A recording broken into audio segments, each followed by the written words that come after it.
안녕하세요. 조우성 변호사입니다. 자, 오늘 지금 토요일인데요. 한번 사무실에 나와서 간단히 제가 갖고 있는 생각 하나를 공유하고 싶어서요. 자, 제목은 중요한 것은 강도가 아니라 빈도다. 이런 내용으로 말씀을 한번 드려볼게요. 제가 이제 변호사로서 생활을 하다 보면 승소도 하고 패소도 하고 막 그래요. 그런데 승소하면 정말 기쁘죠. 정말 기쁘고 또 패소하면 또 멘붕이 되고 그런데 정말 큰 사건에 대해서 뭔가 내가 승소를 한다고 해서 이게 인생이 확 바뀌는 건 아니더라고요, 보니까. 자, 이걸 우리 인생으로 갖고 와서 생각해 보면 이런 얘기 많이 하잖아요. 뭐만 되면, 뭐만 잘 끝나면, 우리 어릴 때 대학만 들어가면, 취직만 되면, 시험만 합격하면, 이게 멋진 KO 펀치 하나로 경기가 끝나듯이 인생살이에도 그런 드라마틱한 하나의 계기가 삶을 확 바꾸어줄 거라는 생각을 하곤 하죠. 물론 또 그런 기대감이 삶에 활력을 주기도 하죠. 그런데 막상 인생이 완전 바뀌는 그런 한 방은 잘 없어요. 심지어 로또 당첨이 된다 하더라도 그 한 방이 인생을 완전히 좋게 바꿔주지 못하거든요. 오히려 나락으로 빠지는 그런 경우 많지 않습니까? 오히려 작은 일 하나하나가 모여서 큰 흐름이 만들어지는 거지, 큰 거 한 방만 찾다가는 헛된 시간만 보낼 가능성이 크죠. 예전에 그 현빈 씨가 주연했던 영화 영린에 나와서 유명해진 그 문장 중에 하나가 중용 23장에 나오는 문장이죠. 이런 문장이죠. 이걸 한번 읽어드리면, 작은 일도 무시하지 않고 최선을 다해야 한다. 작은 일에도 최선을 다하면 정성스럽게 된다. 정성스럽게 되면 겉으로 드러나고, 겉으로 드러나면 이내 밝아진다. 밝을 명자를 써요. 본문에 보면. 밝아지면 남을 감동시키고, 남을 감동시키면 변하게 되고, 변하면 바뀌게 된다. 그러니 오직 세상에서 지극히 정성을 다하는 사람만이 나와 세상을 변하게 할 수 있는 것이다. 제 이름 조우성의 성자도 정성성자인데요. 이 참 정성스럽게 작은 일에도 최선을 다한다는 게 참 중요한 것 같아요. 특히 보면은 여기서 이제 그 중용에서 정성스럽게 하면 겉으로 드러나고 밝아지고 감동시키고 결국 바뀌게 된다. 중요한 것은 작은 일에도 최선을 다한다. 이것 하나하나가 모인다는 거죠. 큰 한 방이 아니고. 예전에 어떤 그 복싱, 그 프로복서가 하는 얘기 중에 되게 저한테 딱 와닿았던 말이 있어요. 그게 이 말인데요. 실제 게임을 해보면 승부를 결정짓는 거는 훅이나 어퍼컷이 아니고 잽이라는 거예요. 잽이 뭡니까? 이렇게 툭툭 치는 거죠. 근데 우리 생각에 잽 그거 가지고 사람이 충격을 받나? 훅이나 어퍼컷으로 팍 해서 이렇게 충격을 줘야 KO를 이기지. 물론 마지막 한 방은 훅이나 어퍼컷이 될 수 있겠지만 잽은 어떤 의미가? 잽은 말 그대로 툭툭 찔러보는 거거든요. 툭툭 찌르면서 상대방의 허점을 발견하고, 그러니까 잽 자체는 강한 공격이 아닌데 잽을 던지면서 그 사람이, 상대방이 이제 내가 왼쪽으로 잽을 던지면 왼쪽을 막기 위해서 몸이 움직일 때 오른쪽이 빈다는 거죠. 거기에 훅이나 어퍼컷을 날린다는 겁니다. 그러니까 잽은 훅이나 어퍼컷을 날릴 수 있는 하나의 계기가 되는 거죠. 그러니 그분 얘기가, 이 초짜들은 그냥 어떻게든 훅이나 어퍼컷으로 한 방으로 끝내려고 하지만 고수들은 계속 잽을 날리면서 기회를 본다는 거죠. 저는 그 말이 되게 와닿았어요. 여러분 혹시 스톡데일 패러독스라는 말 아십니까? 스톡데일 패러독스. 좀 어려운 얘기죠. 스톡데일은 사람 이름입니다.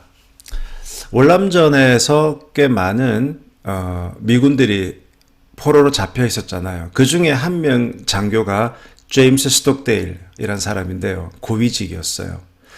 근데 이 사람은 결국은 상당히 오랫동안 포로 생활을 하다가 결국은 돌아왔죠. 돌아왔는데 그 수용소 생활을 모진 수용소 생활을 이겨낸 거예요. 근데 다른 포로들은 중간에 자살도 하고 결국은 견디지 못해서 죽임을 당했는데 이 스톡데일이라는 사람은 끝까지 살아남았는데 이제 그 사람이 거기서 살아남은 그 과정에서의 그 사람의 멘탈이 좀 독특했다는 겁니다. 연구진들이 연구를 해보니까 뭐냐면 다른 포로들은 좀 근거 없는 막연한 희망을 가진 사람들이 있었다는 거죠. 크리스마스가 오면 구출될 거야. 그래. 부활절이 오면 집으로 돌아갈 수 있을 거야. 그래. 이것을 비합리적 낙관주의라고 얘기를 할 수 있습니다. 그러니까 어떤 사람은 아예 절망에 빠지는데 또 절망에 빠지는 것도 안 좋지만 또 어떤 사람은 근거 없이 막연한 희망을 갖는 거예요. 언젠가 되면 될 거야. 그런데 만약에 크리스마스가 됐는데 내가 안 풀려나가고 부활절이 됐는데 안 풀려나가면 또 절망에 빠지죠. 근데 스톡데일은 어떤 마음이었느냐?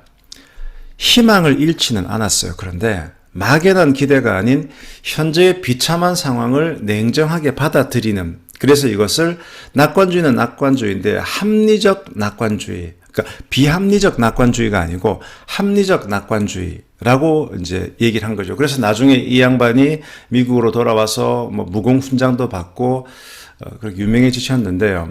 즉 이런 스톡데일의 마음 자세는 희망과 반대로 현실적인 암울함을 모두 가슴에 가진다는 의미에서, 그러니까 희망과 암울함을 모두 다 가지니까 이게 뭔가 좀 불합리하죠. 패러독스죠. 하지만 그것이 오히려 이 삶을 이겨낼 수 있는 힘을 준다. 이걸 스톡데일 패러독스라고 합니다. 이런 현실감이 있어야만 위기도 극복할 수 있다. 이렇게 생각해 볼 수 있겠죠. 그래서 그 현실을 타개하기 위해서 계속 잽을 날리면서 언젠가 내게는 훅이나 어퍼컷을 날릴 수 있는 그런 기회가 올 것이다. 이런 마음가짐이 필요하다는 겁니다. 그래서 일희일비하지 않아야 돼요.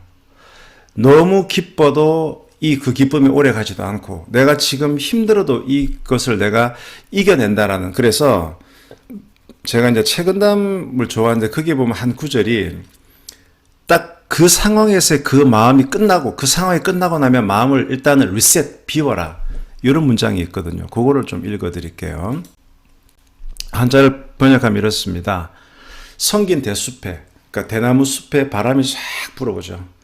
그러면 이제 쏴쏴 하는 그 바람 소리가 들리죠. 근데 바람이 지나가면 대숲은 소리를 머금지 않는다. 지나가면 끝. 자, 차가운 연못이 있는데 그 위로 기러기가 쫙 날아가는 거예요. 근데 기러기가 연못 위에 있을 때는 기러기 그림자가 밑에 연못 위에 있겠죠. 그런데 기러기가 지나가면 연못은 그림자를 붙들지 않듯 당연히 그림자가 없겠죠. 즉 바람에 불어버리면, 지나가 버리면 대숲에는 소리가 안 나고 기러기가 날아가 버리면 연못에 아무런 그림자가 남지 않듯이 자고로 군자는 일이 생기면, 이제 한자로 보면은 사례, 일사자에 올레자, 일이 오면, 일이 닥치면 그때 마음이 일어나고, 심시현, 마음이 그때 일어나고, 사거, 일이 가버리면, 심수공이라, 공자가 빌공자죠. 마음도 따라서 빈다.